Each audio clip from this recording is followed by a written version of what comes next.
Owning more investments feels like diversification, but if they all collapse together, you haven't made 10 investments, you've made one enormous bet wearing 10 different hats. There's a way to tell the difference, and it comes from an unlikely place, that of a professional gambler and a Bell Labs engineer. Bill Benton made $1 billion betting on horse racing because he found a 10% edge that the market had missed. And John Kelly gave him the formula for how much to stake on it, his edge divided by his risk. For Benton's 4-1 horse, that came to 1/40th of his bankroll.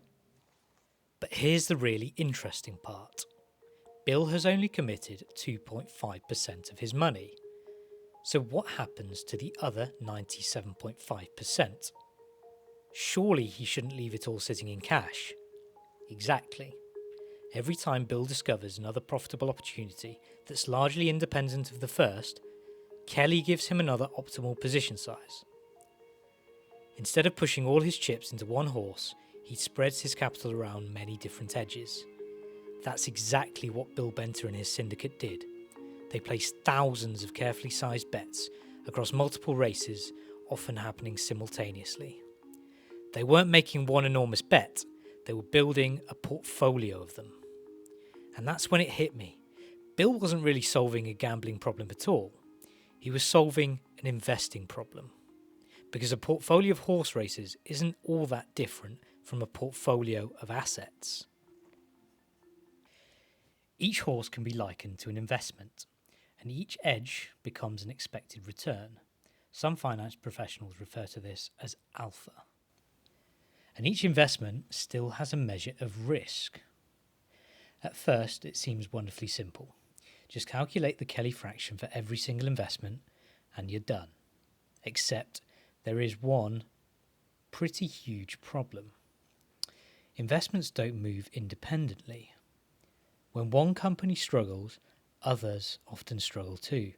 When markets panic, correlations have an unfortunate habit of shooting higher, which means we can't simply treat every investment as another independent horse race. To build a truly optimal portfolio, we need one final ingredient, and that ingredient is correlation.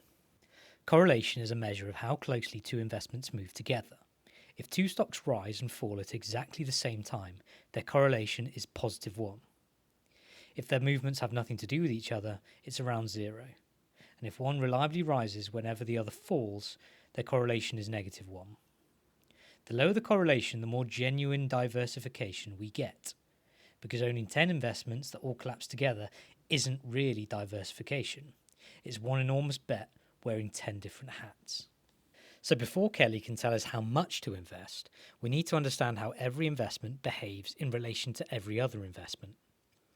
Let's return to our 3 opportunities: Danish shipping, Mongolian snail slime, and Finnish spruces, all entirely serious investments, obviously. Danish shipping and Mongolian snail slime have a correlation of 0.5. They don't move perfectly together, but they share enough common risk that we can't treat them as independent. Shipping and spruces have a correlation of just 0.1, and slime and spruces come in at 0.2. Now we can place all of these relationships into a table called a correlation matrix. The ones running diagonally through the middle are simply each investment compared with itself. Naturally, those are always going to be 1. Everything else tells us how closely two different investments move together. But correlation only tells us the direction and strength of the relationship. It doesn't tell us how violent each investment is on its own. For that, we also need its volatility. That's the square root of its variance, which is why you can see sigma here rather than sigma squared.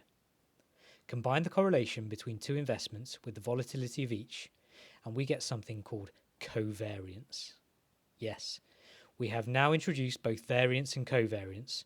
Finance does this deliberately to keep the numbers feeling important.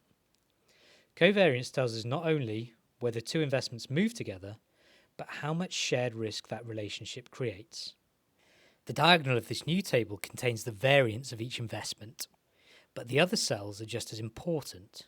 They measure the risk that's hiding between the investments.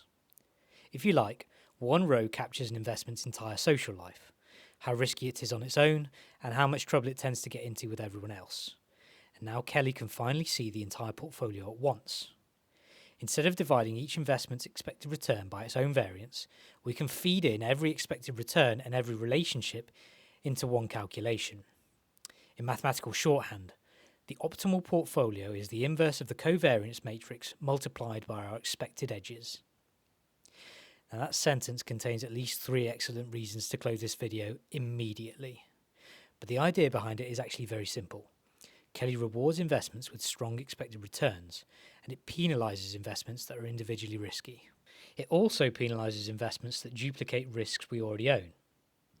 Let's put in our numbers. Shipping has an expected edge of 10%. Snail slime has an edge of 6%. Spruces has an edge of 2%. If we pretend they're independent, Kelly allocates 2.5%, 3% and 5% respectively. But once we account for their relationships, those allocations change. Shipping falls from 2.5% to 2%, snail slime falls from 3% to just 1.2%, and finished spruces falls from 5% to 3.9%. Snail slime is cut the most because it shares the most risk with shipping. Kelly has realised that owning both isn't as diversifying as it first appeared. So the capital removed from those investments goes back into cash. Under the assumption of independence, we invested 10.5% of our money. Once covariance is included, that falls to 7.1%. The remaining 92.9% stays safely out of harm's way. Not very exciting, I know, but then again, cash has never been especially concerned with being exciting. You might be okay with this, or it could feel frustrating. We found 3 profitable investments, yet most of our capital is sitting idle. But this is where diversification becomes incredibly powerful. Because if we continue discovering genuinely different sources of return, Kelly allows us to put more and more of our money to work. 1 investment becomes 3, 3 becomes 10. And if all 10 opportunities were truly independent, we could eventually deploy the entire portfolio. But in the real world, perfect independence is rare. Companies share customers, industries share suppliers, markets share interest rates, currencies, governments and economies. And during a crisis, they also have a habit of sharing the same emergency exit. So when we sweep correlation back through our supposedly diversified portfolio, some of those allocations must shrink. The amount invested in this example falls from 100% to around 88%, and 12% returns to cash, ready to be redeployed should the opportunity arise. And that's what diversification really means. Not simply owning more things, but owning more independent sources of risk and return. But before anyone starts feeding stock market data into a Kelly calculator and go shopping for yachts, there is one final problem. Horse races are unusually clean. The possible outcomes are known, the odds are visible, and the race finally gives us a definite winner or loser. Financial markets are nothing like that. Returns are not neatly normally distributed. Extreme events could be far more consequential than simple models expect. You could be overestimating your edge and underestimating your risk. And the correlations between your investments can change precisely when you need diversification the most. And that is what diversification really buys you. Not the comfort of owning more things, but permission to put more of your money to work. The Kelly criterion does not tell us which investments will succeed. It tells us how much we can afford to risk when we believe we've found an edge.